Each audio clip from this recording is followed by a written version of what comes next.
Bismillahirrahmanirrahim. Assalamualaikum warahmatullahi wabarakatuh. Alhamdulillahi ala ihsani wa syukru lahu ala taufiqihi wa amtinani wa asyhadu an la ilaha illallah wahdahu la syarika lahu ta'ziman li sya'ni wa asyhadu anna Muhammadan abduhu wa rasuluhu da ila ridwani. Allahumma salli alaihi wa ala alihi wa ashabihi wa ikhwani. Hadirin dan hadirat yang dirahmati Allah Subhanahu wa taala, sebagaimana dijelaskan oleh para ulama bahwasanya seorang muslim atau seorang mukmin, seorang hamba masuk surga dengan rahmat Allah Subhanahu wa taala, terhindarkan dari neraka karena ampunan Allah Subhanahu wa taala dan meraih derajat di surga karena amalannya. Orang masuk surga dengan rahmat Allah bukan dengan amalannya, dan dia terhindar dari neraka jahanam karena ampunan Allah Subhanahu wa taala, namun derajat surga dia raih sesuai dengan amalannya. Sebagaimana firman Allah Subhanahu wa taala, ya, walikullin darajatum mimma amilu. Masing-masing memiliki derajat berdasarkan amalan mereka. Udkhulul jannata bima kuntum ta'malun. Masuklah surga kalian berdasarkan amalan kalian. Oleh karenanya di dunia ini adalah tempat untuk kita beramal sebanyak-banyaknya. Sebagaimana kata Ali bin Abi Thalib radhiyallahu anhu, al-yauma amalun bila hisab. Sekarang yang ada amal, tidak ada yang menghisab kita. Akan tetapi wagodan hisabun bila amal. Namun esok di akhirat sudah tidak bisa beramal lagi. Yang ada hanyalah hisab. Karena seorang berusaha untuk menjaga kalau dia beramal soleh agar amal solehnya tidak gugur dan tidak berkurang pahalanya. Karena itulah bekal dia bertemu dengan Allah Subhanahu wa taala. Bekal dia untuk menghadapi sakaratul maut adalah amal solehnya. Bekal dia untuk di alam barzah, sebagaimana dalam hadis, seorang dalam alam barzah maka datang seorang yang berwajah tampan rupawan, terus beraroma wangi, maka ditanya kepadanya, siapa? Man anta? Siapa engkau? Maka dia berkata, ana amaluka saleh, aku adalah amal baikmu selama di dunia. Dan sebaliknya ada seorang yang datangi dengan orang yang buruk rupa, dengan bau yang sangat tidak enak. Maka dia bertanya, man anta, siapa engkau? Maka orang itu berkata, ana amaluka sayyi, aku adalah amal burukmu selama di dunia. Maka bekal kita di alam barzah adalah amal soleh, apalagi ketika menghadapi kesulitan-kesulitan dan rintangan-rintangan yang ada di hari kebangkitan kelak. Maka saya ingin mengingatkan bahwasanya kita semua selain beramal soleh, ada perkara yang lebih penting, yaitu menjaga amal tersebut agar tidak gugur dan juga tidak berkurang nilainya. Ibnul Qayyim dalam kitabnya Al-Wabilus Shayyib pernah menyampaikan suatu perkataan yang indah. Dia berkata, "Laisa sya'nu fil amal, innama sya'nu kulla sya'ni fi hifdzil amal mimma yufsiduhu wa yuhbituhu." Perkara yang paling utama bukanlah masalah beramal soleh. Beramal soleh penting. Tetapi innama sya'nu kulla sya'ni, perkara yang lebih penting dan sangat terpenting adalah fi hifdzil amal mimma yufsiduhu wa yuhbituhu, yaitu menjaga amal jangan sampai rusak. Kita sudah kerjakan jangan sampai rusak atau gugur. Kemudian dia berkata, wa ma'rifatu ma yufsidul a'mal fi hali wuqu'iha, dan mengenali apa yang bisa merusak amal ketika amal sedang dikerjakan. Wa yubtilha wa yuhbituha ba'da wuqu'iha, apa saja pembatal amal ketika sedang mengerjakan amal tersebut. Dan ada juga pembatal yang muncul belakangan, amalnya sudah sah, tahu-tahu dibatalkan belakangan. Min ahammi ma yanbaghi an yufattisha alaihi al-abdu, ini perkara yang paling penting seorang untuk memeriksa dirinya. Wa yahris ala amalihi wa yahdharahu, dan dia berusaha untuk menjaga amalnya dan waspada terhadap penggugur atau perusak amal atau pengurang pahala amal yang dia kerjakan. Ini nasihat penting dari Ibnul Qayyim rahimahullahu taala. Karena jangan sampai kita hanya semangat beramal, ternyata amal kita bermasalah. Bisa jadi tidak diterima sejak awal atau diterima kemudian digugurkan oleh Allah Subhanahu wa taala karena kita melakukan pembatal-pembatal atau penggugur amal soleh. Allah bercerita tentang suatu kaum yang mereka menderita pada hari kiamat kelak. Allah berfirman, amilatun nasibah tasla naron hamiyah, yaitu orang-orang yang amilah, yang itu yang bekerja keras, nasibah letih. Namun bagaimana di neraka tasla naron hamiyah. Mereka masuk ke dalam neraka yang panas. Padahal mereka amilatun nasibah, bekerja keras dan berletih-letih. Al-Imam Ibnu Katsir rahimahullah taala menyebutkan dalam tafsirnya riwayat dari Umar bin Khattab radhiyallahu anhu ketika dia mendatangi tempat tinggal seorang rahib. Kemudian Umar memanggilnya, "Ya rahib, wahai rahib." Fa asyraf. Kemudian rahib tersebut keluar. Kemudian Umar melihatnya.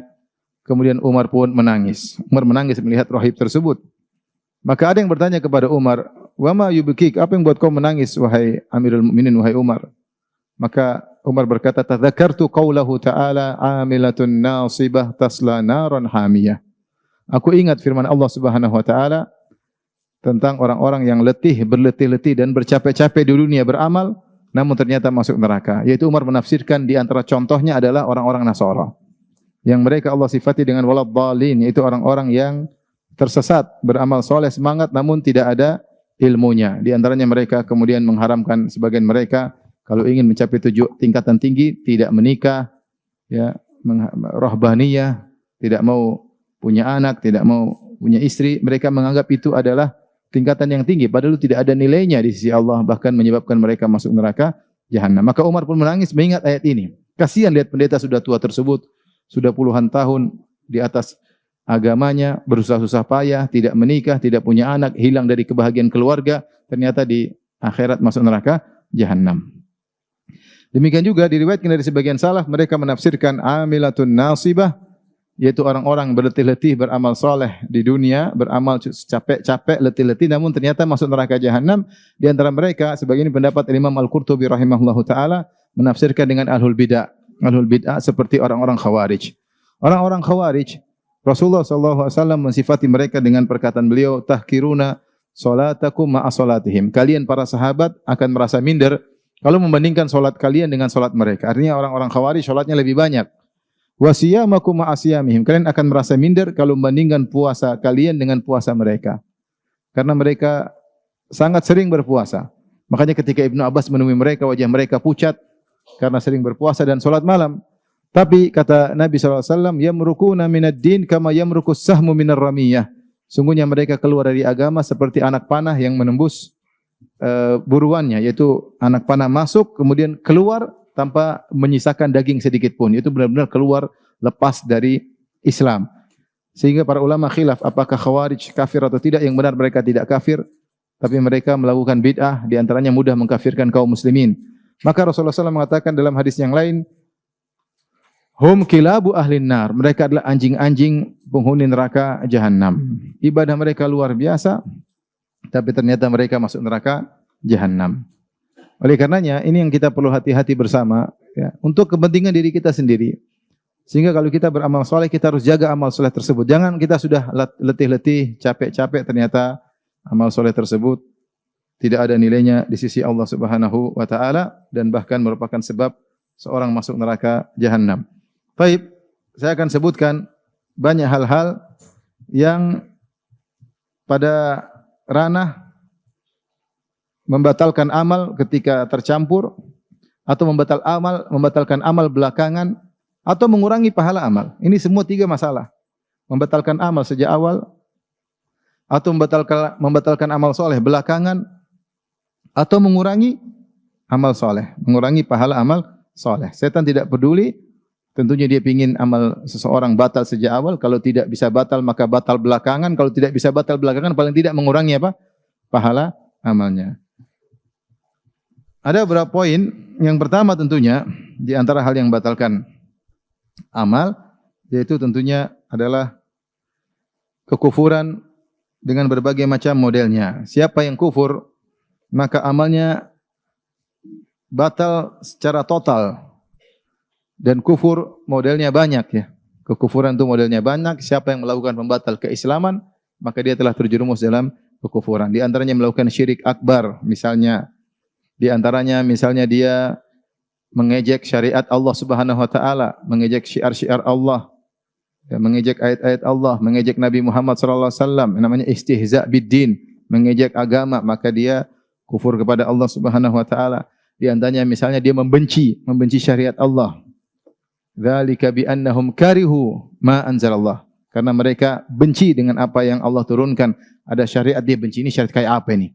Dia protes padahal yang turunkan Tuhan, dan sementara dia makhluk. Dia benci dengan syariat Allah Subhanahu wa taala. Ini juga kekufuran. Di antara kekufuran misalnya adalah mendustakan ayat-ayat Allah. Dia bilang ayat ini saya tidak terima, ayat yang lain saya terima, ini saya tidak terima. Berarti mendustakan ayat Allah Subhanahu wa taala. Dan banyak di antara bentuk kekufuran menganggap bahwasanya hukum yang saya buat sama nilainya sama hukum Allah. Ini juga kekufuran. Allah bikin syariat, saya juga bisa bikin syariat. Sama kok. Mungkin syariat saya, apalagi menganggap syariat saya lebih maslahat daripada syariatnya Allah. Kamu berarti menganggap lebih baik daripada Tuhan. Ini juga kufur. Kufur banyak model-modelnya. Disebutkan oleh para ulama dalam kitab-kitab fikih mereka. Baik madhab Syafi'i, madhab Hambali, madhab Maliki maupun madhab Hanafi. Tapi bukan kita sekarang sedang menjelaskan hal itu. Tapi intinya, siapa yang melakukan kufuran, maka Islamnya batal. Sebagaimana wudu bisa batal, sebagaimana solat bisa batal, sebagaimana haji bisa batal, sebagaimana puasa bisa batal, demikian juga Islam seorang bisa batal jika dia terjerumus dalam kekufuran. Kata Allah Subhanahu wa taala, "Wa may yartadid minkum an dinihi fayamut wa huwa kafirun fa ulaika habitat a'maluhum fid dunya." Siapa yang murtad di antara kalian, kemudian dia meninggal dalam kondisi kafir, maka mereka itulah orang-orang yang amal mereka gugur. Wal fid dunya wal akhirah wa ulaika ashabun nari hum fiha khalidun. Dan mereka di neraka kekal selama-lamanya. Ini adalah orang-orang yang terjerumus dalam kekufuran dengan berbagai macam modelnya. Taib. Ini menggugurkan amal dari awal sampai akhir. Hanya saja para ulama khilaf, jika seorang melakukan kekufuran, kemudian dia kembali masuk Islam, apakah amalannya kembali atau tidak? Ini khilaf di kalangan para ulama. Menurut mazhab Maliki, gurunya Al-Imam Syafi'i, Al-Imam Malik berpendapat siapa yang melakukan kekufuran atau syirik akbar, langsung nol, amalnya langsung nol. Seandainya kalau dia tobat, maka mulai lagi dari nol. Seandainya dia pernah berhaji, maka hajinya batal. Kalau dia masuk Islam lagi, dia harus haji lagi. Ini menurut pendapat Imam Malik. Menurut Imam Syafi'i lebih ringan. Kata Imam Syafi'i, dia amalannya gugur kalau dia tidak bertobat. Adapun kalau dia bertobat, maka amalnya tidak jadi gugur. Karena Allah mengatakan, fayamut wa huwa kafir. Wa may yartadid minkum an dinihi fayamut wa huwa kafir. Siapa yang murtad dari agamanya, kemudian dia meninggal dalam kondisi kafir. Mafhum mukhalafah, kebalikannya kata Imam Syafi'i, berarti kalau dia meninggal dalam kondisi bertobat, amalnya tidak jadi gugur. Pendapat Imam Syafi'i lebih ringan daripada pendapat gurunya Al-Imam Malik. Namun seorang berhati-hati jangan sampai terjerumus dalam kekufuran. Taib, di antara amal yang membatalkan atau perbuatan yang menggugurkan amal ketika sedang beramal adalah riya dan sum'ah. Siapa yang beramal soleh dengan riya dan sum'ah? Sum'ah itu melakukan amal soleh untuk diperlihatkan kepada orang lain agar dia diakui, agar dia dihormati, agar dia disanjung. Itu namanya riya. Dari ro'a, yura'i, riya'an, mura'at. Maka dia memperlihatkan amal solehnya kepada orang lain supaya dia disanjung dan supaya dia dipuji. Ketika dia melakukan demikian, maka amal solehnya tidak diterima oleh Allah Subhanahu wa taala. Adapun sum'ah, yaitu memperdengarkan, dia cerita. Dia cerita-cerita tentang amal solehnya agar dia dihormati, agar dia disanjung-sanjung, maka ketika itu amal solehnya gugur, tidak diterima oleh Allah Subhanahu wa taala. Dan seorang waspada di zaman sekarang karena orang banyak hobi memamerkan amal solehnya. Dengan ada sarana medsos, maka mereka memamerkan seluruh amal soleh mereka. Ikutilah kebiasaan para salaf menyembunyikan amal soleh. Kalau bisa seorang menyembunyikan amal soleh dia seluruhnya, bahkan amal soleh yang biasanya orang nampakkan hendaknya dia sembunyikan. Dia berbakti sama orang tua tidak usah cerita. Jangan cerita saya dulu bantu ibu saya dulu belikan ibu saya dulu berbakti sama bapak saya, enggak usah cerita. Seorang wanita berbakti kepada suami tidak usah pamer, saya kalau sama suami saya begini. Enggak perlu, biarlah Allah yang tahu. Semua amal soleh dia sembunyikan. Dia berbuat baik sama tetangga, dia berbuat baik sama anaknya, dia sedekah, enggak usah cerita. Kalau dia cerita boleh dalam kondisi terpaksa karena memang ada maslahat, tapi tidak boleh cari pujian. Kapan dia mencari pujian, maka itulah riya atau sum'ah. Sebagian ulama mengatakan, Intidharu sana'in nas huwa riya. Menanti-nantikan pujian manusia itulah riya. Kita habis amal soleh tunggu dipuji nih, lagi nunggu, belum dipuji, masih nunggu dipuji, sudah apa? Sudah riya. Pas dipuji, inilah yang saya pingin. Berarti pas, itulah riya sesungguhnya, sudah terbukti. Kapan dia beramal soleh, nunggu pingin dipuji, itu sudah riya dan sum'ah. Maka seorang bersihkan dirinya dengan mengetahui kapan dia beramal, Allah sudah tahu. Wa ma anfaqtum min khairin fa innallaha bihi alim. Apapun yang kau infakkan sedikit pun Allah tahu. Kalau Allah sudah tahu, ya sudah. Enggak usah perlu yang lain tahu. Maka hati-hati jangan terbawa dengan kebiasaan banyak orang suka pamer amal soleh. Karena kita enggak tahu kapan kita publish, kita ikhlas atau kita riya. Tipis banget. Supaya hati-hati yang enggak usah dipublish. Enggak usah dipublish, enggak usah diceritain. Baik. Di antara amal yang bisa membatalkan amal soleh setelah dilakukan amal soleh, yaitu membatalkan sedekah. Allah telah berfirman, "Wala tubtilu a'malakum." Janganlah kalian batalkan amalan-amalan kalian. Jaga amal tersebut, jangan dibatalkan. Di antaranya adalah sedekah yang ikhlas jadi batal gara-gara al-man wal adza. Kata Allah Subhanahu wa taala, "Ya ayyuhalladzina amanu la tubtilu shadaqatikum bil manni wal adza." Wahai orang yang beriman, janganlah kalian batalkan sedekah kalian dengan al-man dan al-adza. Apa itu al-man, apa itu al-adza? Dua hal yang bisa membatalkan amal soleh. Padahal sedekahnya ikhlas. Beda kalau riya dari awal udah batal. Ini ikhlas dulu, terus belakangan baru muncul al-man dan al-adza yang membatalkan. Padahal sudah ikhlas. Makanya Allah mengatakan, la tubtilu shadaqatikum bil manni wal adza kalladzi yunfiqu ria'an nas, ma lahu ria'an nas. Janganlah kalian batalkan amal sedekah kalian dengan al-man dan al-adza sebagaimana orang yang riya. Kalau orang yang riya dari awal sudah batal. Ini kita cerita tentang orang yang ikhlas, kemudian belakangan dia melakukan al-man dan al-adza. Apa itu al-man? Al-man adalah orang yang merasa punya jasa budi kepada orang yang dia bantu, sehingga dia merasa mentang-mentang terhadap orang yang dia bantu.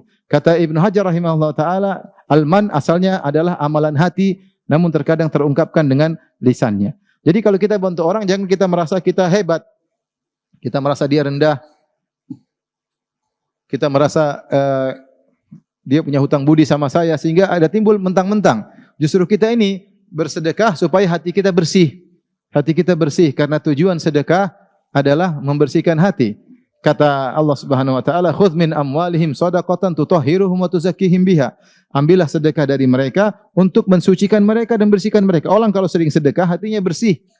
Karena dia peka kepada sesama kaum muslimin, dia menyayangi kaum muslimin. Bukan dia bersedekah untuk sombong dan mentang-mentang. Kapan sedekah tidak membersihkan hatinya, malah mengotori hatinya, maka sedekah tersebut menjadi dosa besar. Karena timbul al-man. Al-man itu mengugurkan sedekah. Makanya Rasulullah SAW mengatakan, "Salasatun la yukallimuhumullahu yaumal qiyamah." 3 orang yang Allah tidak ngajak ngobrol mereka, tidak berbicara dengan mereka pada hari kiamat kelak. Wala yanzuru ilaihim. Allah tidak memandang mereka dengan pandangan rahmat pada hari kiamat kelak. Wala yuzakkihim. Allah tidak ampuni dosa-dosa mereka. Walahum adzabun alim. Dan bagi mereka azab yang pedih. Kata Nabi SAW di antaranya al-mannan. Al-mannan. Al-mannan yaitu orang yang merasa tinggi karena membantu orang lain. Lihat orang lain dia merasa, saya yang bantu. Sehingga dia semakin bersedekah semakin angkuh. Maka untuk mengobati penyakit ini kita harus tahu bahwasanya kalau kita membantu orang lain justru dia yang berjasa buat kita. Gara-gara kita bantu dia, kita dapat pahala. Gara-gara kita bantu dia, harta kita ditambah oleh Allah Subhanahu wa taala. Gara-gara kita bantu dia, maka kita diselamatkan dari kematian yang buruk dan banyak manfaat sedekah.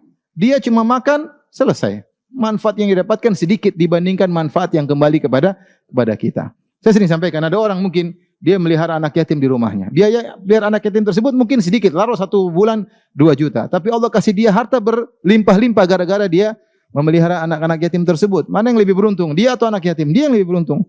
Oleh karena jangan merasa kalau kita bantu orang bahwasanya dia utang budi sama, hilangkan itu semua, itu sebab al-man. Dan itu bisa membatalkan sedekah kita yang tadinya ikhlas. Dan ini potensinya muncul kalau orang itu bikin masalah sama kita. Potensinya bakalan muncul kalau orang itu bikin masalah sama kita, maka namanya al-man. Baik, yang kedua al-adza. Apa bedanya al-man al-adza? Al-adza bahasa Arab artinya menyakiti dengan kata-kata. Ini biasanya sudah berserta man. Jadi dia merasa mentang-mentang maka dia menyakiti. Dia bilang, Kalau bukan saya, kamu dulu sudah mati. Kalau bukan saya, kamu dulu. Jangan sekali-kali kita menyakiti hati orang yang pernah kita bantu, baik berupa harta maupun yang lainnya. Jangan kita mengungkit jasa-jasa kita sehingga dia tersakiti. Jangan. Jangan. Sebagian ulama menyatakan hanya boleh antara orang tua dengan anak dan suami dan istri. Itu yang boleh. Itu pun bukan dalam rangka untuk menyakiti, tapi untuk menasihati. Orang tua boleh bilang sama anaknya, "Nak, Abi dulu yang ini, Abi dulu yang ini." Bukan menyakiti dia, tujuannya bukan menyakiti, tapi agar dia berbakti kepada orang tuanya. Ini dibolehkan. Dia bukan al-adha, bukan menyakiti, tapi mengungkit kebaikan dalam rangka agar anaknya itu sadar. Sebagaimana suami boleh, sebagaimana mengatakan boleh dia ingatkan istrinya, "Saya dulu yang inikan kamu," agar dia tunduk kepada atau taat kepada suaminya. Karena banyak istri yang lupa diri ya. Lupa diri, udah dibaikin sama suaminya, kemudian akhirnya membangkang, angkat suara, merendahkan suami, tidak menghormati suami, seakan-akan apa yang dilakukan oleh suami selama ini tidak ada nilainya. Kata Nabi SAW, "Idza ahsanta ila ihdahunna dahra, thumma ra'at minka syai'an, laqalat ma ra'aitu minka khairan qat." Jika salah seorang dari kalian berbuat kebaikan kepada istrinya setahun penuh, kemudian dia melakukan satu kesalahan, maka istrinya berkata, "Aku tidak pernah melihat kebaikan darimu meskipun sedikit sama sekali." Dia lupa. Oleh karena tidak mengapa seorang suami terkadang mengingatkan kebaikannya agar istrinya tidak lupa, bukan untuk menyenggati istrinya, bukan, tapi agar dia menjadi lebih baik. Adapun kalau seorang mengungkit kebaikannya untuk menyengati orang tersebut, maka itu adza. Ini langsung membatalkan kebaikannya. Hati-hati. Kamu dulu miskin, yang ngerjain kamu siapa? Yang buat kamu diterima pekerjaannya siapa? Itu sama. Itu langsung amal kita gugur ketika itu. Karena kita menyakiti hatinya. Maka hati-hati kalau terbetik dalam benak kita mau bicara, enggak usah bicara. Bayangkan seorang yang sudah melakukan kebaikan 20 tahun lalu, kemudian dia ada masalah dengan orang tersebut, dia ungkit. "Kamu dulu yang ini, kamu tahu enggak kalau saya enggak ngebantu kamu dulu, kamu sudah mati, kamu sudah kurus krempeng, kamu sekarang kamu gemuk, siapa yang bikin gemuk?" Ini langsung kebaikan 20 tahun yang lalu hilang. Maka waspada. Yang penting bukan cuma bersedekah, tapi bagaimana menjaga kebaikan kita, jasa kita, agar tidak batal gara-gara al-man wal adha.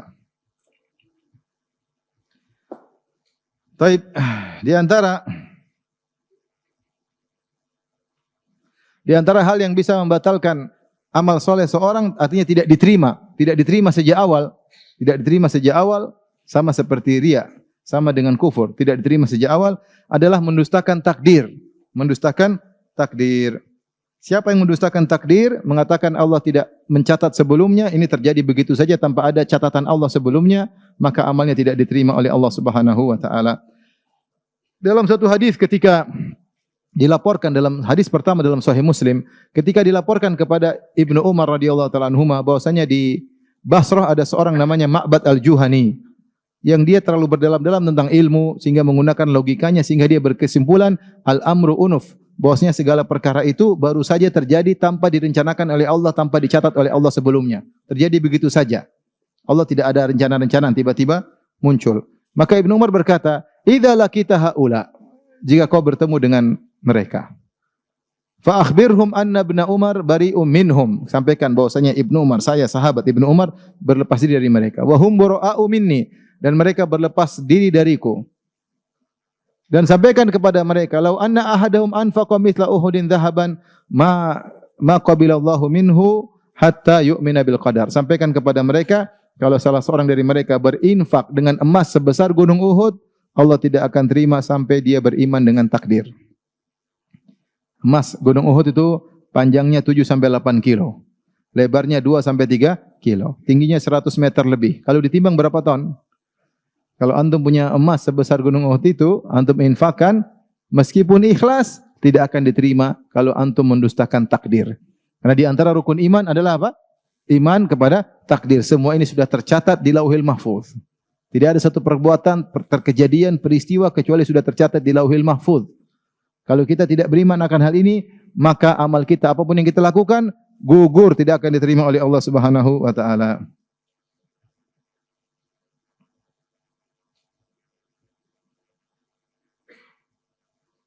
Demikian juga dalam hadis Rasulullah SAW bersabda, "Walau anfaqta mithla Uhudin dhahaban fi sabilillah Ma qabilahu Allahu minka. Kata Nabi, kalau kau berinfak dengan emas sebesar gunung Uhud di jalan Allah, Allah tidak akan menerima darimu hatta tu'mina bil qadar, sampai kau beriman kepada takdir. Wa ta'lama anna ma asabaka lam yakun liyukhti'ak. Dan kau tahu bahwasanya apa yang menimpamu tidak akan meleset karena sudah ditakdirkan. Wa anna ma akhta'aka lam yakun liyusibak. Dan apa yang meleset darimu tidak akan mengenaimu. Walau mutta ala ghairi hadza la dakhaltan nar. Kalau kau meninggal tidak punya keyakinan seperti ini, tidak beriman terhadap takdir, maka kau akan masuk neraka jahanam. Karena hati-hati, sebagian orang menggunakan logikanya, ya, tidak belajar Islam dengan baik, menggunakan logikanya, akhirnya terjebak dengan paham qadariyah yang menolak adanya takdir, dan ini membatalkan amal seseorang. Maka waspada. Ini pentingnya kita belajar rukun iman. Di antara amalan yang bisa membatalkan amal soleh adalah, atau perbuatan yang bisa membatalkan amal soleh adalah meninggalkan solat asar. Meninggalkan solat asar. Datang hadis secara khusus dalam Sahih Bukhari dan yang lainnya. Rasulullah SAW bersabda, "Man taraka salat al-asr faqad habita amaluh." Siapa yang meninggalkan solat asar, maka telah gugur amalnya. Man taraka salat al-asr faqad habita amaluh. Siapa yang meninggal salat asar, maka telah gugur amalnya. Ada khilaf di kalangan para ulama, apa maksudnya gugur amalnya? Ada yang mengatakan amalnya gugur seluruhnya, jadi nol. Ada yang mengatakan amal dia pada hari itu. Ada yang mengatakan amal dia ketika mau dilaporkan ke Allah, karena sore malaikat angkat amalannya ke Allah. Ternyata dia malah tidak salat asar, maka amalan seharian gugur. Amalan seharian gugur. Maka seorang jangan sampai meninggalkan salat asar. Kadang pulang kerja capek, letih, kemudian tidur, tidak salat asar, maka ini bahaya. Hendaknya seorang jangan meninggalkan salat asar, dan berusaha jangan menunda-nunda salat asar. Rasulullah SAW sebutkan di antara sifat orang munafik yaitu menunda-nunda salat asar sampai menjelang adzan. Kata Nabi, tilka salatul munafik. Itulah salat orang munafik. Dia menunggu-nunggu sampai matahari sudah mau terbenam, tiba-tiba dia rajin mendadak. Langsung semangat, Allahu Akbar. Tadinya ngobrol terus. Maka seorang beriman jangan tunda-tunda salat asar. Segera dia lakukan salat asar. Di antara hal yang batalkan amal soleh seseorang adalah bersumpah mendahului Allah. Bersumpah mendahului Allah. Sok tahu tentang Allah Subhanahu wa taala dengan sumpah. Dalam hadis disebutkan tentang dua orang yang saling bersaudara. Kemudian yang satu rajin maksiat, yang satu rajin ibadah. Yang rajin ibadah selalu menegur yang teman yang suka bermaksiat. Dia mengatakan, "Ya fulan, aqsir, wahai fulan, berhentilah." Tapi temannya tersebut tidak mau berhenti. Terus maksiat. Sampai satu hari temannya melakukan maksiat yang tidak biasanya. Maka dia mengatakan, "Ya fulan aksir, wahai fulan, berhentilah dari maksiatmu." Ternyata si fulan yang ditegur marah. Dia berkata, "Da'ni wa rabbi." Biarkan aku dengan Tuhanku. Ngapain kau ikut campur urusanku? Ini salah juga ya. Dia salah, tapi dia emosi. Dia bilang, "Abu ista alayya raqiba." Apakah Allah utus kamu jadi pengawasku? Sudah ada malaikat, ngapain kau ngawasi saya? Ini perkataan orang ini benar atau salah? Salah. Karena nahi mungkar harus ditegakkan. Saking jengkelnya dia bilang, "Ngapain kau ngurus saya? Biar saya urus dengan Tuhan. Kau ngapain tegur-tegur saya? Emang kau ditugaskan Allah untuk nyatatin saya?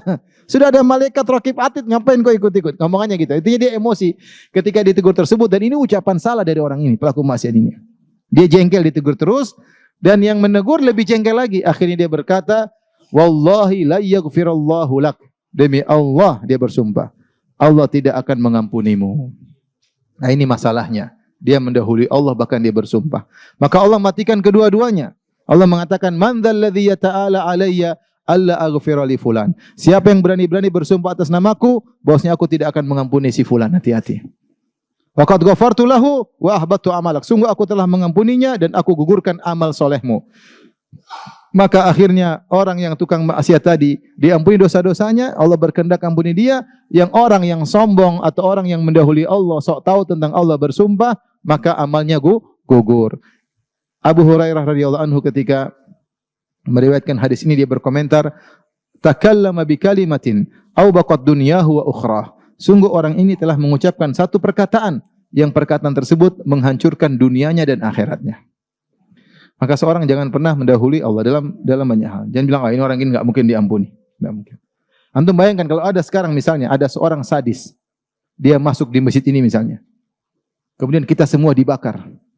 Baik pendengar maupun ustadznya. Dibakar hidup-hidup. Terus ada orang lihat, tidak akan diampuni. Mungkin pikiran kita begitu kan? Tapi ternyata kalau dia bertobat diampuni. Seperti kisah Ashabul Ukhdud. Allah sebutkan dalam surat Al-Buruj. Kata Allah, innal ladzina fatanul mu'minina wal mu'minati thumma lam yatubu falahum adzabu jahannam wa lahum adzabul hariq. Sungguhnya orang-orang yang membakar kaum mukminin dan membakar kaum mukminin hidup-hidup, dibakar kaum mukminin, kaum mukminat ribuan orang dibakar hidup-hidup sambil menikmati pembakaran tersebut, nonton, ketawa ketiwi, nikmati pembakaran tersebut. Kata Allah, "Tsumma lam yatubu", kemudian mereka tidak bertobat. Maka bagi mereka adab yang pedih, bagi mereka adab yang bakar. Ketika Allah berfirman, kemudian mereka tidak bertobat, mereka diadab. Berarti kalau mereka bertobat, diadab atau tidak? Tidak. Siapa yang lebih bejat dari Fir'aun? Fir'aun bejat atau tidak? Sangat bejat. Tetapi Allah masih beri dia kesempatan untuk bertobat. Buktinya Allah kirim Musa dan Harun, 2 nabi bahkan. Dan Allah wasiatkan kepada Musa dan Harun, "Faqula lahu qawlan layyinan la'allahu yatadzakkaru aw yakhsha." Wahai Musa dan Harun, ucapkanlah kata-kata yang lembut, siapa tahu Fir'aun sadar. Siapa tahu Fir'aun sadar. Bahkan Allah berikan mukjizat-mukjizat, namun dasar Fir'aun kepala batu ya. Akhirnya mati dalam kondisi kafir. Seandainya dia bertobat, diterima enggak tobatnya? Terima. Bahkan di antara orang setelah Nabi wafat, ada sebagian orang ngaku sebagai nabi. Murtad atau tidak jadi mengaku sebagai nabi? Murtad. Di antara mereka ada yang sadar masuk Islam lagi, kemudian berjihad di jalan Allah dan meninggal mati syahid. Ada. Oleh karena jangan kita karena lihat orang maksiat kita emosi, model kamu ini tidak bakalan diampuni oleh Allah. Enggak boleh. Enggak boleh.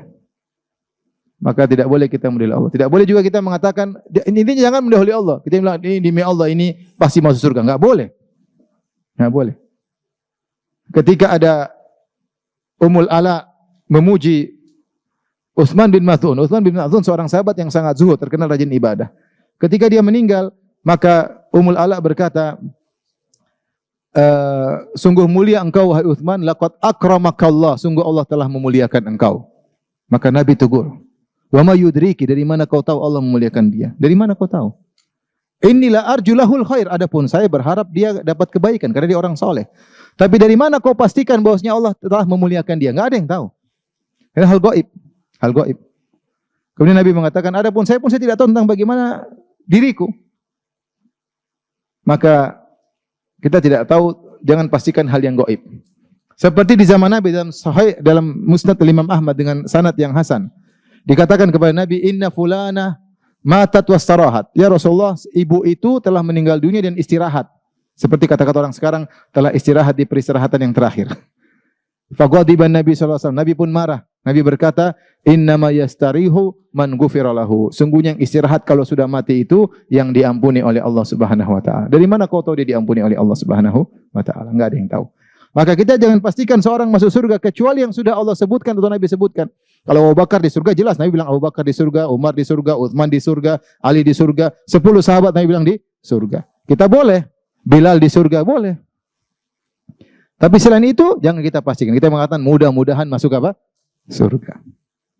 Tidak boleh juga kita bilang pasti masuk neraka kecuali yang telah dipastikan oleh Allah Subhanahu wa taala.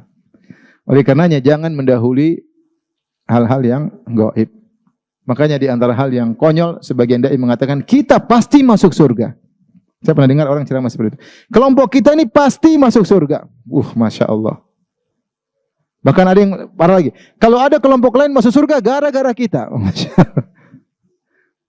Ada lagi, si wali fulan bisa matikan neraka jahanam. Allahu Akbar. Main-main dengan gampang-gampang. Nanti di akhirat bisa matikan neraka jahanam, ya Allah. Nabi aja berdoa, Rabbana atina fid dunya hasanah wa fil akhirati hasanah wa qina adzabannar. Di antara doa yang paling sering dibaca Nabi, wa qina adzabannar. Jauhkanlah kami dari azab neraka jahanam. Ini dibilang wali fulan, Habib fulan bisa matiin neraka jahanam. Enggak boleh berlebih-lebihan. Taib. Di antara hal yang bisa menggugurkan amal soleh adalah menentang Rasulullah SAW, baik perkataan maupun perbuatan. Allah berfirman di awal surat Al-Hujurat, ya ayyuhalladzina amanu la tarfa'u aswatakum fawqa sautin nabi. Ya ayyuhalladzina amanu la tuqaddimu baina yadayillahi wa rasulihi wattaqullaha innallaha samii'un 'alim. Ya ayyuhalladzina amanu la tarfa'u aswatakum fawqa sautin nabi wa la tajharu lahu bil qawli kajahri ba'dikum li ba'din an tahbata a'malukum wa antum la tash'urun. Wahai orang beriman, janganlah kalian mendahului Allah dan Rasul-Nya. Ya, sungguhnya Allah Maha mendengar dan Maha mengetahui. Wahai orang beriman, janganlah kalian mengangkat suara kalian di atas suara Nabi. Dan jangan kalian besarkan suara kalian sebagaimana kalian kalau berbicara besar di antara kalian. Antahbata a'malukum. Bisa jadi amal kalian gugur wa antum la tash'urun, sementara kalian tidak sadar. Maka di antara yang bisa menggugurkan amal ketika Nabi masih hidup, tidak sopan di hadapan Nabi. Bicara keras-keras seperti ngomong dengan teman sendiri.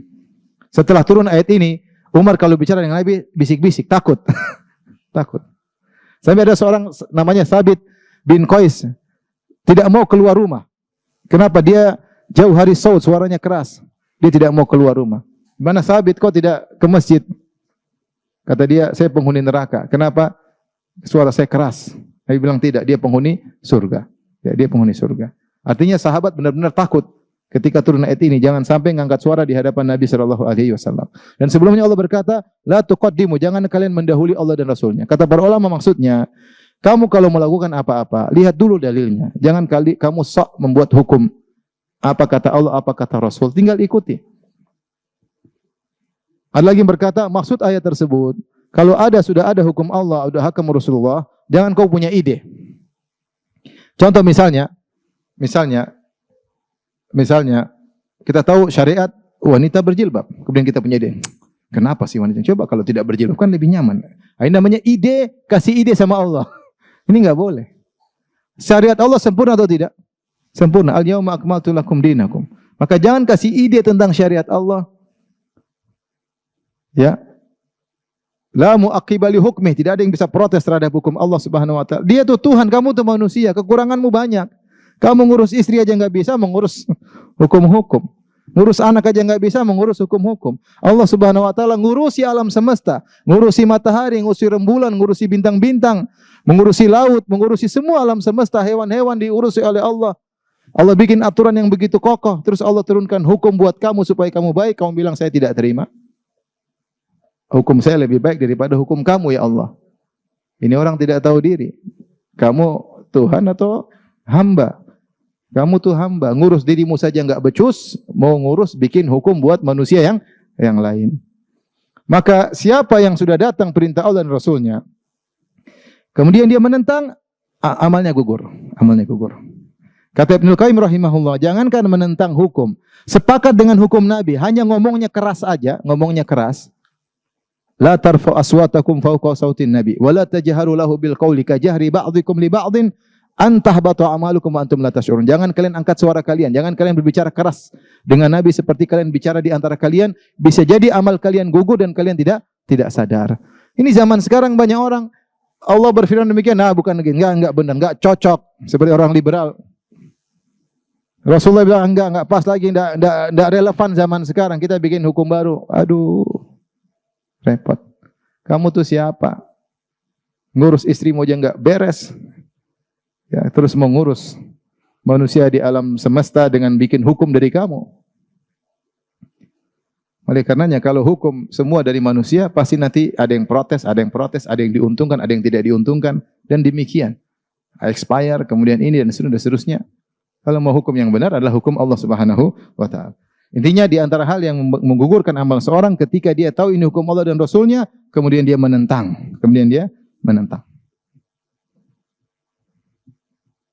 Maka hati-hati kalau kita sudah jelas hukum Allah, hukum Rasul, maka jangan dibilang lagi, kata Ustadz, kata Kiai, kata Habib, tidak ada. Kalau ini sudah hukumnya jelas, terima. Benar-benar dari Allah dan Rasulnya, maka terima. Kalau kata-kata terus nggak akan berhentinya. Sekarang Allah bilang, orang kafir di neraka, yaumna di neraka, orang liberal bilang, ada juga orang liberal mengatakan enggak di surga. Kata Ustadz di surga. Allah bilang di neraka, dia bilang kata Ustadz di mana? Di surga. Allah bilang jangan mohon ampunan bagi orang kafir yang sudah meninggal dunia, enggak apa-apa. Kita mohon ampun buat mereka. Allah menyuruh pakai jilbab, enggak apa-apa enggak pakai jilbab. Yang penting sopan. Sopan bagaimana? Sesuai dengan tradisi. Kalau di kantor sopan ya buka jilbab, kemudian betis kelihatan sedikit sopan. Itu namanya jilbab versi kantor. Tapi kalau di pantai ya bikini, itu yang sopan. Kacau seperti ini. Kalau sudah jelas hukum Allah dan Rasulnya, jangan coba-coba berpaling. Apalagi menentang, maka akan gugur amal. Tapi di antara hal yang bisa menggugurkan amal, artinya tidak diterima sejak awal, adalah bikin bid'ah dalam agama. Itu ritual-ritual agama yang tidak pernah diajarkan oleh Nabi SAW dan tidak pernah diajarkan oleh para sahabatnya. Maka seorang tidak usah berbuat ritual-ritual yang tidak pernah diajarkan. Oleh karenanya Ibnu Umar radhiyallahu taala anhu ketika ada orang bersin, dia Hashim, kemudian dia bilang alhamdulillah wassalamu ala rasulillah. Dia gandengkan alhamdulillah dengan salawat atau ucapkan salam kepada Nabi. Maka Ibnu Umar tegur, bukan begini. Cukup bilang apa? Alhamdulillah atau alhamdulillahirabbil alamin. Mau salawat kapan saja, tapi jangan bikin ritual salawat bersama dengan alhamdulillah rabbil alamin bacaan ketika bersin. Paham? Nanti ada orang bikin bid'ah lagi. Hashim, alhamdulillah rabbil alamin arrahmanir rahim maliki yaumiddin iyyaka na'budu al-Fatihah. Tapi al-Fatihah kan bagus, iya, tapi bukan dibaca setiap kali bersin. Kau baca kapan saja boleh, tapi jangan kau bikin baca al-Fatihah ritual setelah apa? Bersin. Saya pernah ditanya, Ustaz, apa hukum salat birrul walidain? Apa lagi salat birrul walidain? Enggak ada salat. Salat sudah jelas banyak. Jangan bikin lagi salat-salat baru. Imam Nawawi rahimahullah mengkritik beberapa salat yang beliau sebutkan sebagai bid'ah yang mungkar, di antaranya seperti salat raghaib dan juga salat 100 rakaat malam nisfu Sya'ban. Beliau ingkari, Imam Nawawi. Kenapa tidak ada ritual seperti itu? Nabi tidak pernah mengajarkannya, para sahabat tidak melakukannya. Kalau seorang mau bikin, setiap orang boleh bikin kreasi dalam agama, agamanya jadi kacau. Satu ibadah sambil loncat-loncat, satu ibadah sambil menari-nari, katanya dapat pahala. Lah bagaimana? Nanti satu ibadah sambil dangdutan, dapat pahala. Kalau begitu ceritanya ngapain diutus Rasul? Seorang bikin ibadah masing-masing. Makanya tidak boleh seorang alhamdulillah Hashim terus alhamdulillah rabbil alamin arrahmanir rahim maliki yaumiddin waladdallin amin. Tidak boleh. Tidak boleh. Baca Quran bagus-bagus, tapi jangan dijadikan sebagai ritual setelah apa? Bersin. Paham? Itu maksudnya. Kalau enggak nanti banyak kreasi dan itu semua ibadah yang tidak diajarkan oleh Nabi tertolak. Kata Nabi SAW, man ahdatha fi amrina hadza ma laysa minhu fahuwa rad. Siapa yang mengada-ngadakan perkara dalam agama ini yang tidak ada contoh dari kami, maka tertolak. Lihatlah berbagai macam akidah-akidah baru yang muncul. Ada namanya wahdatul wujud. Ibnu Arabi mengatakan Tuhan bersatu dengan makhluk. Ada pengikutnya sampai sekarang masih ada buku-bukunya. Ini bid'ah. Kita bilang baik, enggak bisa. Bertentangan dengan tauhid. Bagaimana Allah bersatu dengan apa? Makhluknya, enggak mungkin. Saya ditanya, Ustaz, bagaimana hukum salat birrul walidain? Saya bilang enggak ada. Maksudnya apa salat birrul walidain? Mungkin untuk berbakti sama orang tua. Nanti kalau bikin salat ini, salat lama-lama ada salat poligami. Enggak ada. Jangan bikin-bikin. Salat sudah jelas. Jangan bikin salat-salat baru. Bahkan Imam Nawawi mengingkari, Imam Nawawi rahimahullah ulama Syafi'i, mengingkari orang yang mengangkat jenazah sambil berzikir keras-keras. Itu tidak ada contohnya. Imam Nawawi dalam bukunya disebutkan tidak boleh. Ini tidak ada contohnya. Orang mengangkat jenazah dengan khusyuk, dengan tenang, bukan malah berzikir apa? Keras-keras. Intinya kalau kita mau lakukan ibadah yang jelas sudah sangat banyak. Mau kita kerjakan semua enggak bakalan bisa. Maka tidak usah bikin kreasi-kreasi baru yang tidak jelas. Hidup tidak usah spekulasi. Yang jelas-jelas kita kerjakan, yang enggak jelas kita tinggalkan aja. Lebih hati-hati. Kalau perkara dunia, silakan spekulasi. Silakan berkreasi. Kalau perkara agama, ya sudahlah ikut sunnah Nabi. Kita kan ahlus sunnah wal jamaah. Sunnah wal jamaah itu apa? Mengikuti sunnah Nabi. Sunnah Nabi itu apa? Yang dilakukan oleh Nabi. Itu namanya sunnah Nabi. Paham? Kalau Nabi tidak lakukan, namanya bukan sunnah Nabi.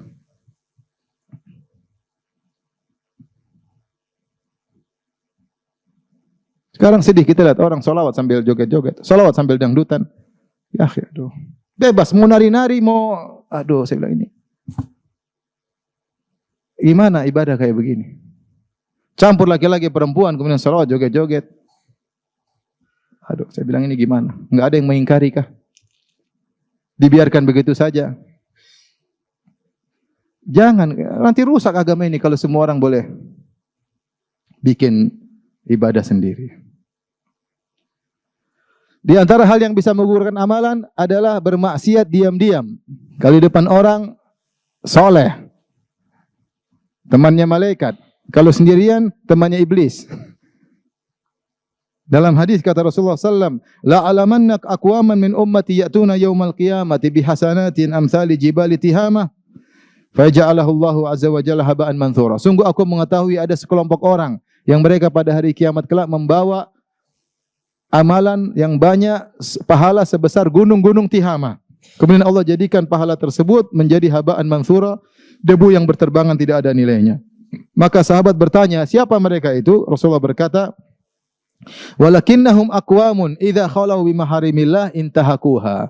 Mereka adalah suatu kaum jika mereka sedang bersendirian maka mereka melanggar larangan Allah Subhanahu wa taala. Kalau lagi sendirian mereka bermaksiat. Hadis ini menjadi muskil di kalangan para ulama. Karena kita tahu namanya kaum muslimin siapa sih yang tidak bermaksiat ketika sendirian? Maka mereka mengatakan hadis ini maksudnya orang munafik. Maksudnya orang-orang apa? Munafik. Orang-orang mukmin namanya maksiat dia pasti sembunyi-sembunyi enggak? Kalau dia sembunyi-sembunyi kemudian dia termasuk dalam hadis ini kata mereka enggak. Orang mukmin yang terkadang bermaksiat diam-diam maka hendaknya dia bertobat kepada Allah. Tapi kalau setiap dia sendirian selalu bermaksiat dikhawatirkan dia seperti orang-orang munafik yang dimaksud. Paham?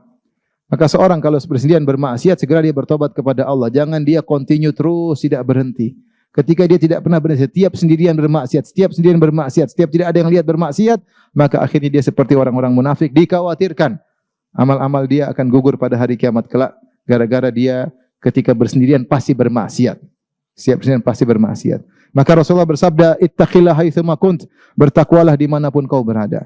Ketika kau di rumah bertakwa, ketika kau di luar rumah bertakwa, ketika di Indonesia bertakwa, di luar negeri bertakwa, bersama istri bertakwa, lagi tidak bersama istri bertakwa, di rumah bertakwa, di hotel juga bertakwa.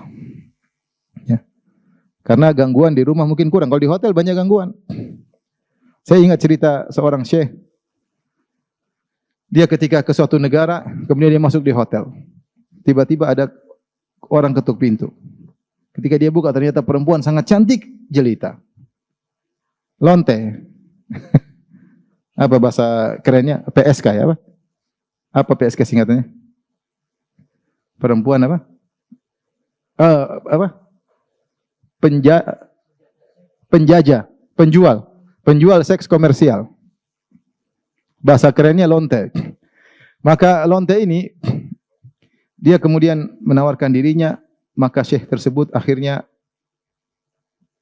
takut, maka dia pun kunci pintu. Kemudian diketuk-ketuk terus, maka dia sujud langsung kepada Allah. Dia berdoa kepada Allah agar menguatkan hatinya. Orang kadang syahwat bergejolak dengan satu pandangan. Apalagi tinggal enggak ada orang, istri di rumah, istri di Saudi semua enggak ada yang tahu. Kalau dia mau maksiat sudah enggak ada yang tahu. Maka dia sujud minta kepada Allah, minta kepada Allah, minta kepada Allah. Nanti jam berapa lagi ada yang ketuk lagi. Siapa tahu jam 12 goyang. Dia sujud terus sampai akhirnya sampai pagi enggak ada lagi yang ketuk-ketuk. Mungkin lantainya udah tidur. Akhirnya dia selamat. Ketika dia pulang turun di Jeddah, begitu turun dari pesawat tiba-tiba ada telepon. Abu Fulan, iya, saya Abu Fulan. Kenapa? Anak saya, putri saya sudah waktunya menikah, saya ingin tawarkan untuk kamu. Masya Allah. Gara-gara meninggalkan lonte dapat dapat istri berikutnya. Oleh karenanya, di antara cerita juga saya dengar ketika ada sekelompok orang pergi ke suatu negara kafir. Kemudian ternyata mereka bermaksiat di negara kafir tersebut. Negara Islam mungkin mereka takut. Begitu di luar sana dia bermaksiat. Dia bermaksiat. Kemudian dia didatangi oleh wanita. Teman-temannya dia tidak mau. Teman-temannya sudah pada zina, dia menyendiri. Ketika dia menyendiri didatangi oleh seorang perempuan khusus untuk dia. Maka dia bilang, jangan, saya ini kena AIDS. Jangan berhubungan dengan saya ini kena AIDS. Dia bohong, supaya dia tidak digauli. Supaya dia tidak berhubungan. Dia bilang, saya ini kena AIDS, jauh-jauh. Kata perempuan tersebut, tenang, saya juga kena AIDS, tidak apa-apa. Itu teman-teman juga semua kena AIDS. Allahu Akbar, ngeri. Jadi intinya, kita ini kadang kalau di depan banyak orang, seperti teman malaikat. Kalau sendirian, kayak temannya siapa? Iblis. Kan seorang bertakwa kepada Allah. Kalau namanya manusia terjerumus dalam kesendiriannya itu wajar, namanya orang beriman, tapi dia segera bertobat. Tapi kalau terus-terusan ini yang jadi masalah. Maka jadi seperti orang-orang munafik yang mereka setiap tidak ada yang melihat mereka bermaksiat kepada Allah Subhanahu wa taala.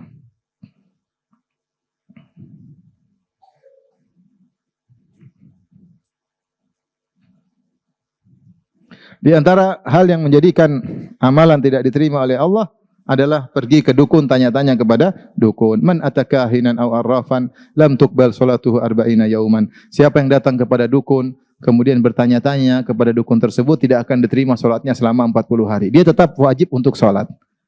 Kalau dia tidak salat maka lebih parah lagi. Dia wajib salat 40 hari tapi salatnya tidak diterima. Salatnya sah tapi tidak diterima. Kenapa? Karena dia bertanya-tanya kepada dukun.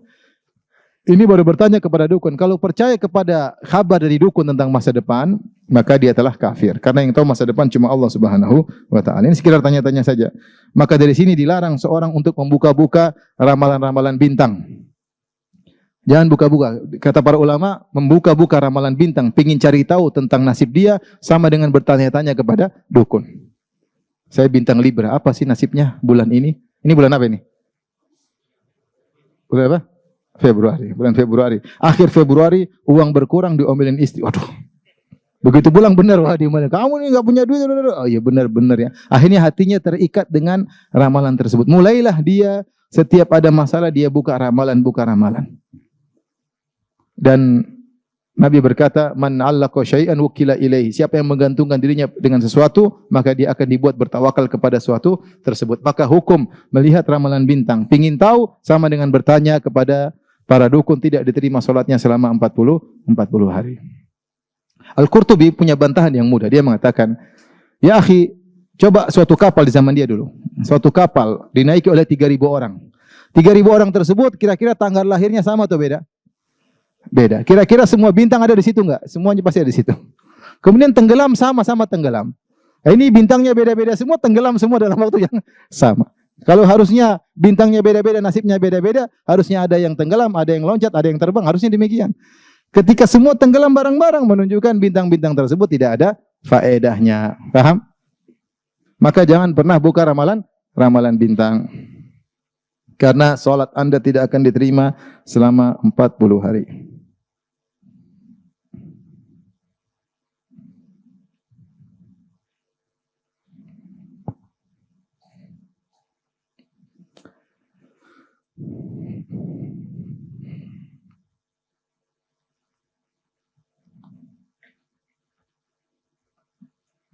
Di antara yang menjadikan amal tidak diterima seperti amal puasa adalah berkata dusta. Kata Nabi SAW, "Man lam yada' qaula zur wal jahla wal amala bihi, fa laisa lillahi hajatun fi ayyada ta'ama wa syarabahu." Siapa yang tidak meninggalkan perkataan dusta dan mengamalkan konsekuensi dusta tersebut, maka Allah tidak butuh dengan lapar dan dahaganya. Artinya dia berpuasa, puasanya sah namun tidak diterima oleh Allah Subhanahu wa taala. Saya sering sampaikan, saya pernah mengisi salah satu stasiun TV terkenal, bukan di TV-nya tapi di pegawai-pegawainya. Tentang hal ini, saya sampaikan hadis ini. Kemudian mereka bertanya, "Ustadz, kami dipaksa oleh direksi untuk bikin berita palsu, terutama musim politik. Apakah puasa direksi tidak diterima?" Enak aja, kalian juga enak. Saya bilang semuanya enak aja melemparkan kesalahan kepada direksi. Kalian juga ikut-ikutan dusta. Hati-hati. Hanya karena duniawi, kemudian kita mengorbankan apa? Pahala akhirat kita. Di antara yang mengurangi pahala adalah menyimpan anjing yang bukan anjing yang diizinkan oleh syariat. Kata Nabi SAW, "Man amsaka kalban yang kusumin amalihi kula yaumin qirat." Wa fi riwayatin qiratan. Siapa yang menyimpan anjing, memelihara anjing, maka setiap hari amalannya akan berkurang 1 qirat. 1 qirat seperti gunung. Ada yang dalam riwayatnya 2 qirat, seperti 2 gunung Uhud. Illa kalba harthin aw kalbi masyiyah. Kecuali anjing yang diizinkan. Anjing diizinkan seperti anjing untuk berburu, kalbu saidin. Di antaranya anjing masyiyah, anjing yang menjaga hewan ternak. Di antaranya kalbu harthin, anjing yang ditugaskan untuk menjaga kebun. Itu tidak jadi masalah. Itu diizinkan. Sebagian ulama mengkiaskan seperti anjing yang digunakan untuk menangkap orang yang punya narkoba dan semisalnya. Adapun anjing yang tidak terkait dengan hal-hal ini disimpan di rumah, maka ini akan mengurangi pahala seorang setiap hari 1 gunung Uhud. Dia saja amal solehnya belum tentu sampai 1 gunung Uhud. Gimana berkurang? Sayang. Ini kebiasaan orang-orang bule, jangan diikuti. Jangan diikuti. Apalagi anjingnya mendolimi orang. Betapa sering kita lewat rumah orang, anjingnya gonggong. Kita dilihat seperti wajah pencuri. Bukan, orang takut. Takut. Sampai ada kawan saya, dia bilang, Ustadz, saya ini dia gemuk sekali. Dia gemuk sekali. Dia bilang, saya kalau nimbang Ustadz, timbangannya bukan begini, langsung balik ke kiri. Saking beratnya. Saya kalau main di laut Ustadz, kemudian saya dengan teman-teman datang, anjing-anjing itu nge-share ke saya terus. Karena saking gemuknya dia. Baik, mengganggu, sudah kurang pahala, menzalimi orang. Orang digonggong takut atau tidak? Takut ya. Makanya tidak boleh. Kalbul akur, anjing yang mengganggu orang lain itu boleh dibunuh. Yang mengganggu orang lain. Kalau anjing tidak mengganggu tidak jadi masalah. Tidak jadi masalah. Anjing-anjing liar tidak mengganggu. Tapi ada anjing yang jahat, selalu mengganggu, menggigit. Sampai kasus kemarin di Jakarta Timur, pembantunya dimakan sama anjing. Anjing kan melihara anjing butuh biaya. Dagingnya harus ini, anjingnya gede. Ketika tidak ada makanan, pembantunya dimakan. Kemarin di sebelah Ciras apa tuh? Ya, situlah daerah Jakarta Timur. Subhanallah. Maka orang mukmin jangan ikut-ikutan kebiasaan orang kafir. Terkadang biaya kasih makan 10 anak lebih ringan daripada biaya kasih makan 1 ekor apa? Anjing. Apalagi anjing besar makannya khusus, belum ininya, belum anunya, belum ininya. Buang-buang uang. Buang-buang uang, pahala berkurang tiap hari, kadang mendolimi orang lain. Cari pahala sana, kasih orang anak yatim, orang miskin banyak, kirim ke Palestina kemana. Maka ini mengurangi pahala setiap hari seperti 1 gunung Uhud. Sementara pahala dia sendiri amal solehnya belum tentu sebesar itu.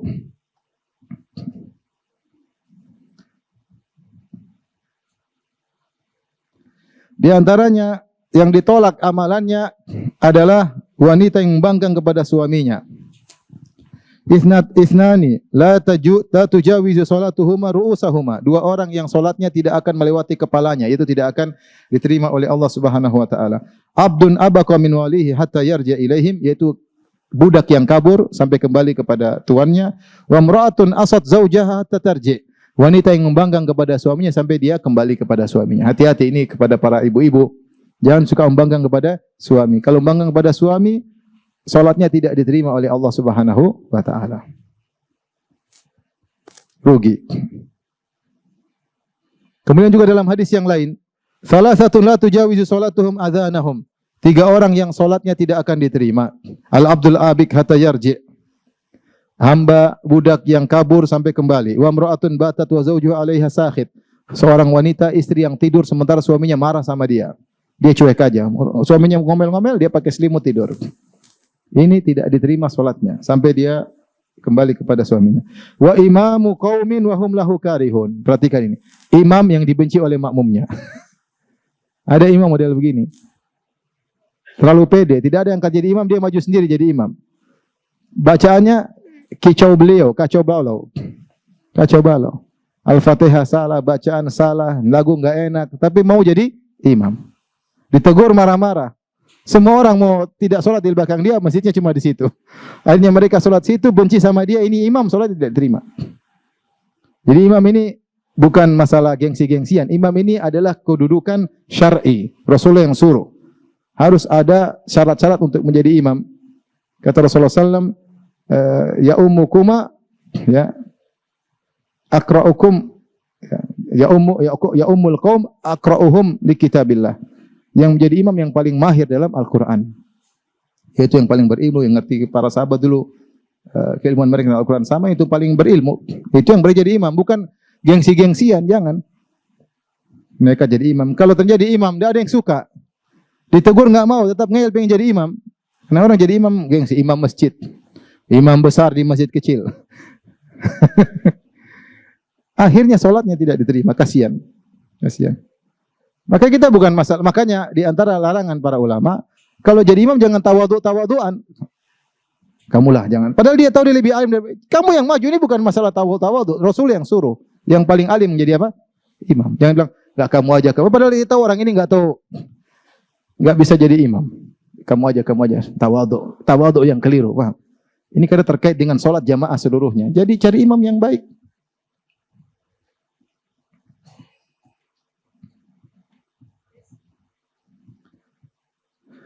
Baik, sudah habis waktu. Demikian saja yang saya sampaikan. Kalau ada yang bertanya, saya persilahkan. Wallahu ta'ala alam bishawab.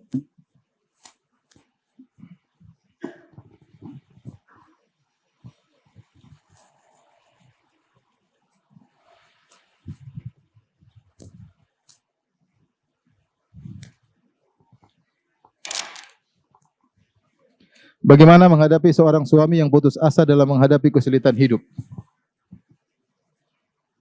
Biasanya yang putus asa istrinya, ini Masya Allah suaminya yang putus asa.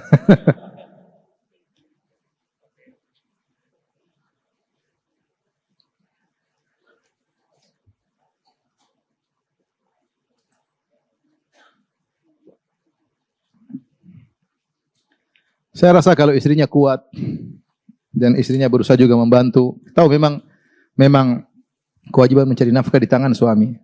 Tapi saya tahu banyak kalau suami tidak mampu, banyak ibu Indonesia yang kuat, dia juga berusaha bikin kegiatan di rumah, jual online apa. Insya Allah Allah kasih rezeki. Tiap malam salat malam minta kepada Allah Subhanahu banyak istighfar. Biasanya itu karena dosa-dosa masa lalu.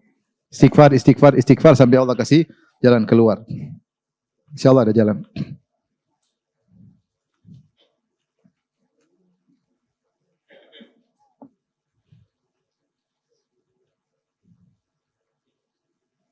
Ustaz, suami saya poligami, saya istri kedua. Setelah menikah suami bilang tidak siap berpoligami. Terakhir dia bilang mau talak saya. Bolehkah saya mohon sama suami saya untuk tidak menceraikan saya? Apakah saya berdosa jika tidak melarang suami talak saya? Enggak lah. Apa bilang suami? Maka saya bilang sama bapak, kalau tidak mampu jangan ini bukan bahan coba-coba. Itu kalau perempuan itu adik perempuanmu bagaimana? Kalau perempuan itu anakmu bagaimana digituin sama orang? Jangan coba-coba. Ya. Kalau tidak mampu, ya sudah jangan maju. Ya. Mundur aja ke belakang. Bersyukur yang satu disyukuri. Disyukuri. Ini belum mampu, kemudian maksa, akhirnya cerai. Coba-coba, nanti gagal lagi, cari lagi satu lagi, gagal lagi, cari lagi. Emang putri-putri kaum muslimat itu bukan buat coba-cobaan. Tidak boleh. Bertakwa kepada Allah. Sana itu putri kita, sini itu adik kita. Selain itu kakak kita, tentu kita akan marah, digitukan. Oleh karenanya seorang, ya ibu enggak apa-apa kalau minta jangan ceraikan saya. Ibu juga jangan banyak nuntut. Kalau tahu istri kedua jangan banyak apa? Nuntut. Ya, suami juga butuh adaptasi, butuh persiapan. Terkadang jadi masalah, baru nikah sudah banyak nuntut. Harus adil, harus adil, harus adil. Ini menghadapi omelan istri pertama aja belum selesai, suruh adil-adil dulu. Sabar. Oleh karenanya istri kedua juga harus ngerti, bilang insya Allah saya gini, insya Allah. Sampai suaminya kuat baru boleh mungkin dia minta keadilan atau yang lainnya. Karena mental, masalah poligami bukan cuma masalah duit. Masalah mental, masalah kesabaran, masalah ilmu. Ini ilmu tidak cukup, mental tidak ada, duit tidak ada. Selamat jalan.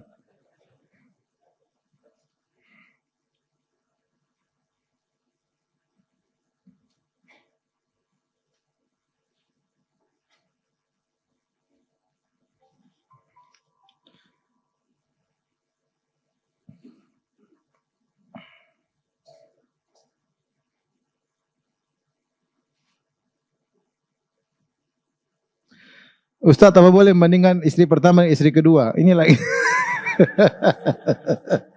Ini bapak-bapak nggak paham kan istri mereka cuma satu. Udah, itu kita ini mau nambah istri untuk nambah kebahagiaan, bukan cari problem, bukan cari masalah. Kita ingin punya istri lagi, punya anak-anak yang soleh dan soleha. Bukan untuk bandingkan istri pertama, istri kedua. Ya, laki-laki jangan begitu, masa sini. Kamu, dia. Satu. Dua. Ya sakit hatilah dibanding-bandingkan. Siapa yang suka dibanding-bandingkan?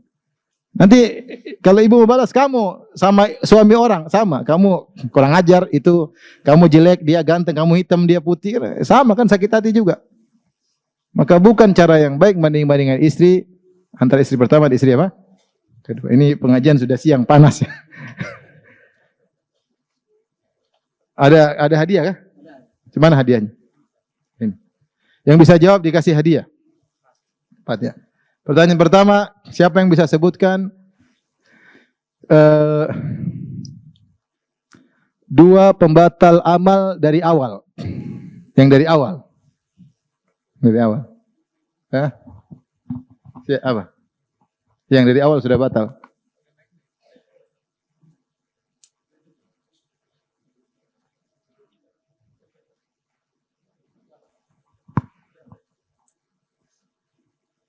Kekufuran dengan berbagai macam modelnya, misal mengajak agama Allah, mengajak Rasulullah, mendustakan agama Allah. Yang kedua, berbuat riya dan sum'ah, memperlihatkan amalnya agar dihormati dan disanjung-sanjung. Insyaallah. Jazakallah khair. Waalaikumsalam. Siapa yang bisa sebutkan dua pembatal setelah beramal? Silakan Pak, iya, berdiri. Sebut nama.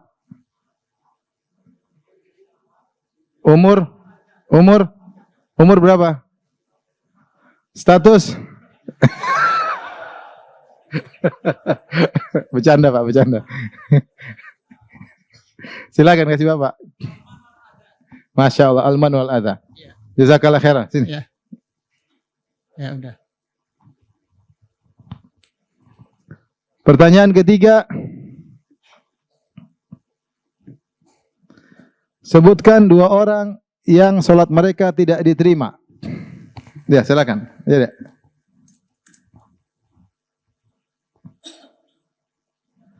Budak yang kabur sampai kembali ke majikannya. Yang kedua,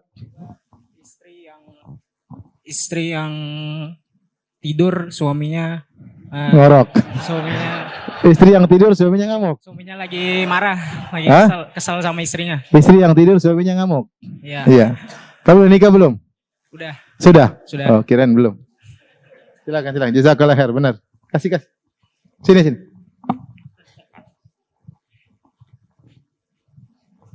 Kalau istrimu begitu maafin, biar sholatnya diterima. Jangan nggak dimaafin, kasihan istri. Sudah capek-capek, sholatnya nggak diterima lagi. Pertanyaan terakhir.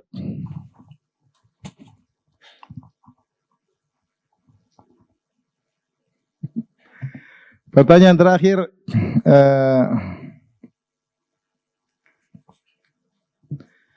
Siapa yang paling tua aja? Siapa yang paling tua sini? Yang paling tua siapa? Yang 60 ke atas angkat tangan. 65 ke atas, 65 ke atas. 65 ke atas ada? Ada yang lebih tua? Ya, jazakallah khair. Ini Pak, silakan.